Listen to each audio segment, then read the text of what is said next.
Like, you been out here beating women, emotionally, mentally, verbally abusing them. You know, you're blackballed from the industry because you can't be trusted and you're mentally unstable and stuff. So let's talk about a lot of that stuff. So you had some great words to say about the creator of your daughter, you know, which is Eva. I've taken 2 years of anger management, 52-week courses. I've taken 2 years of that. And that was before I went to prison for 3 years. Oh, shit. And while I was incarcerated, I took another year. It wasn't required, but I just wanted to get more tools because I knew there's nothing wrong with being angry. They said Jesus flipped over tables, but it's got to be righteous anger, and it's what you do. It's how you do it, you know? So I learned those tools, and when I got out, that's why you're seeing this person that you see now, because I didn't have the tools back then.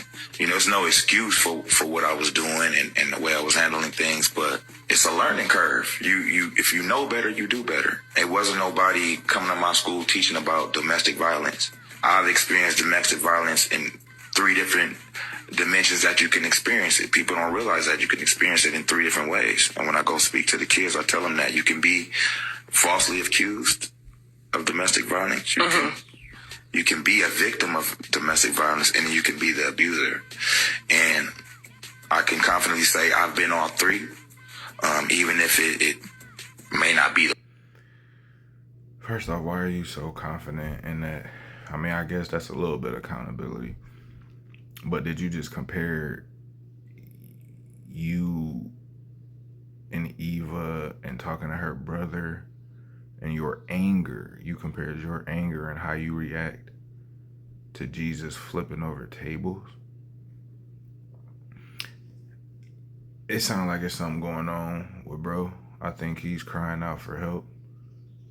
And I truly feel like bro is really crying out for help and no one's really answering.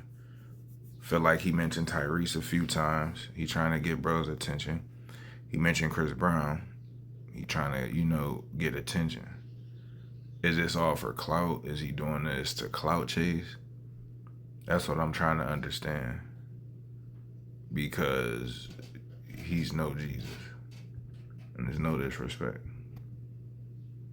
The way people have made it, I've been all 3. I've not handled things the way I should have. People put their hands on me, and I've not handled things the way that I would want people to handle my daughters if they did that. You know, I have 2 beautiful daughters, and if they did something crazy, I want the dude to, you know, for me, big dog, handle them with care because that's my babies, you know? Yeah. When you have rumors like that, I want people to always highlight. If I was the type of person that was going around putting my hands on women, I don't think I'd be able.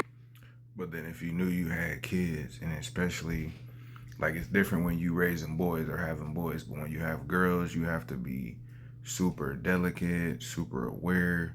You have to, like, really be in tune with your feminine side in order to care for them and think how, when they get older, will they experience this? Or, you know, should I get my ish together and show them how to avoid this because I'm already that? So now I feel like it's to a point where you can't really see them, or they don't want to see you because, one, you always in the tabloids about something negative. You know, if you're going to talk about something, talk about